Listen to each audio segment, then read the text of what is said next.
lembaga yang memiliki kewenangan untuk melakukan pemberantasan korupsi ternyata tidak luput juga dari upaya penyalahgunaan wewenang.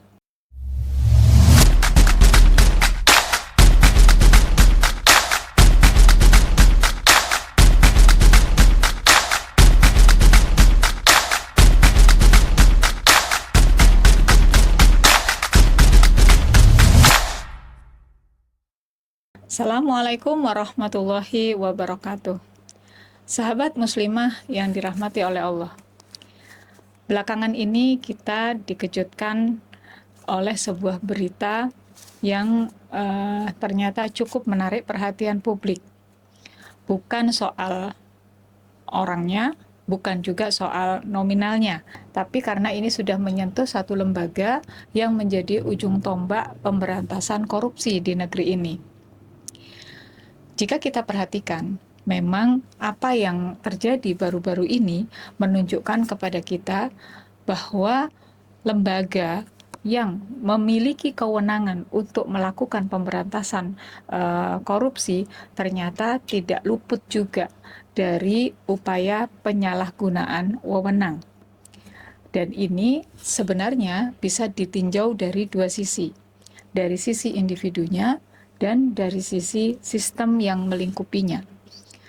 Jika kita melihat dari sisi individunya, tentu kita tidak bisa memungkiri ketika seorang individu itu ada dalam sebuah lingkungan yang lingkungannya ini mendukung untuk sebuah aktivitas koruptif dalam tanda petik, ini akan membuat individu tersebut akan mudah sekali terpengaruh dan rentan melakukan hal-hal yang sama dengan lingkungan yang ada di sekitarnya.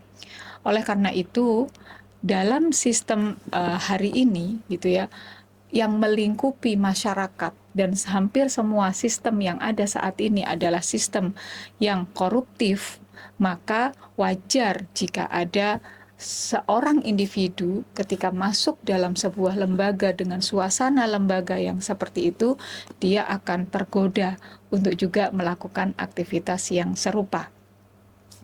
Ini menunjukkan bahwa individu tidak bisa dilepaskan dari pengaruh sistem yang ada di sekitarnya.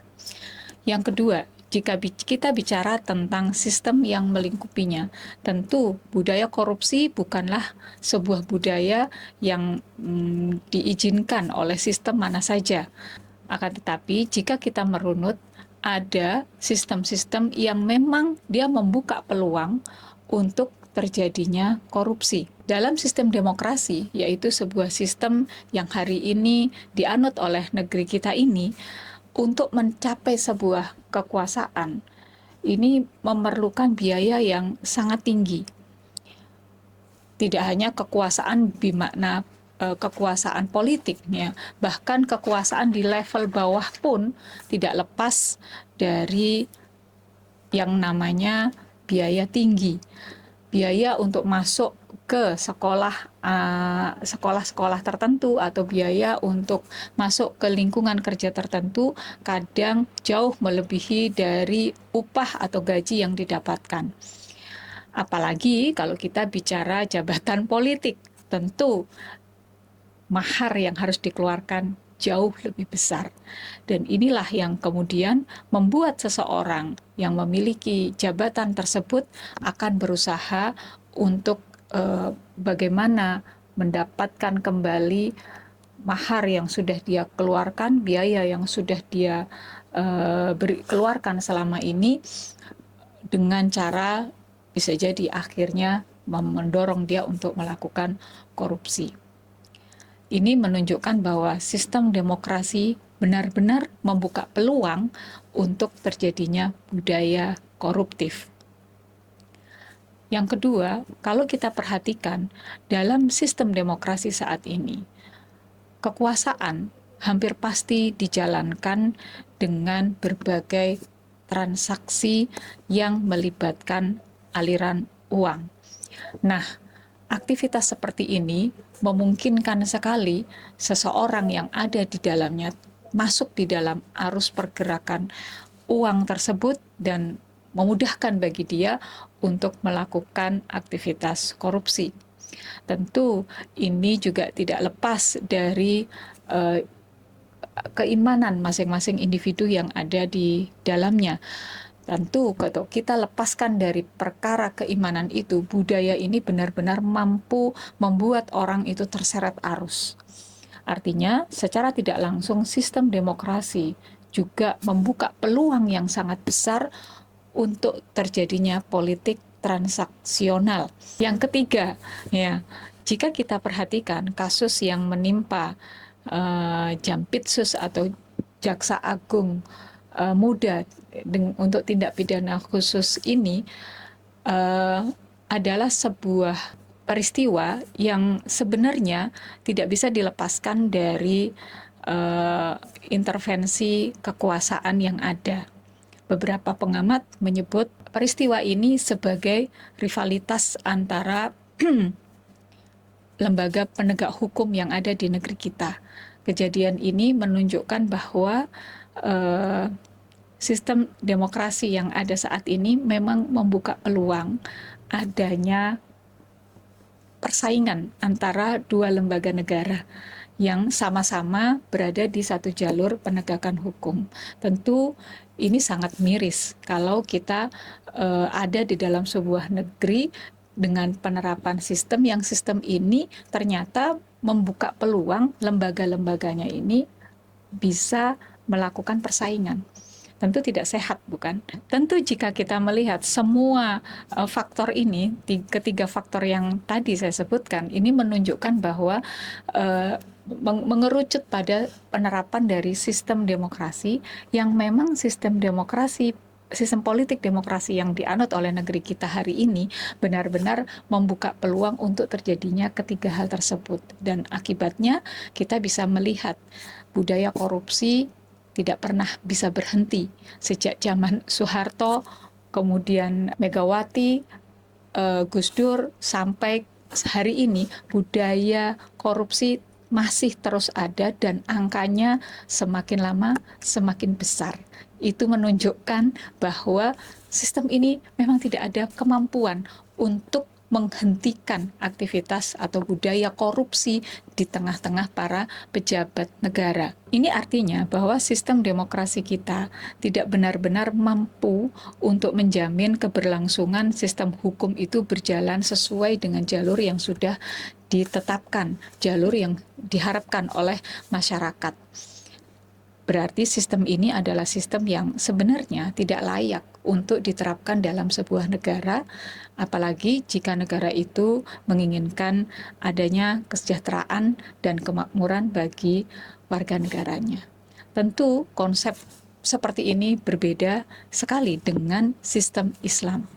Dalam sistem Islam, masing-masing individu dipastikan harus memiliki akidah yang kokoh.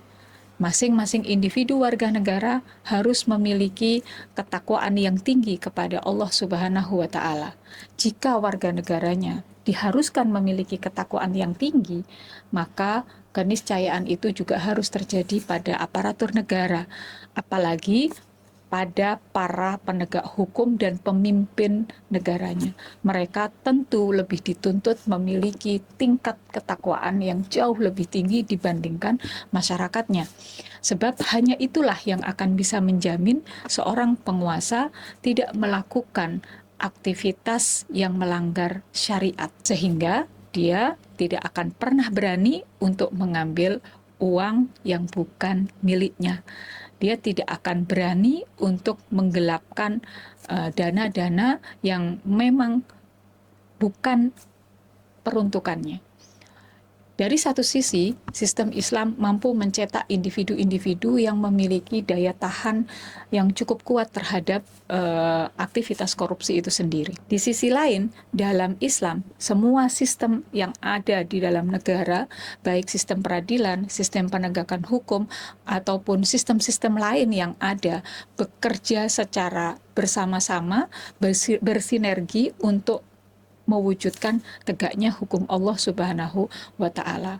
Tidak bekerja untuk mencari keuntungan masing-masing dan tidak bekerja untuk nama baik instansi masing-masing, tetapi mereka saling bersinergi untuk kemudian menegakkan syariat Allah, sehingga tidak akan terjadi adanya rivalitas antara dua lembaga negara seperti yang hari ini terjadi. Selain itu, jika kita perhatikan, negara akan benar-benar memastikan bahwa hukum yang diterapkan di dalam negara tersebut adalah hukum yang bersumber kepada Al-Quran dan As-Sunnah, sehingga apapun hukuman yang dijatuhkan kepada mereka yang memiliki kesalahan, maka hukuman ini adalah hukum syariat yang harus ditegakkan. Dan siapapun yang melakukan pelanggaran, apakah itu warga sipil atau para pejabat negara, bahkan kalau dia adalah seorang penguasa, siapapun sama di mata hukum. Mereka tetap akan mendapatkan hukuman sesuai dengan kadar kejahatannya. Oleh karena itu, jika kita membandingkan dua sistem ini, antara sistem demokrasi dengan sistem Islam, tentu tidak ada logika yang mampu membantah bahwa sistem Islam jauh lebih unggul dibandingkan sistem demokrasi yang hari ini kita sudah lihat kebobrokannya. Karena itu, kita harus terus memperjuangkan tegaknya syariat Allah melalui penerapan sistem Islam secara kafah dalam seluruh aspek kehidupan. Assalamualaikum warahmatullahi wabarakatuh.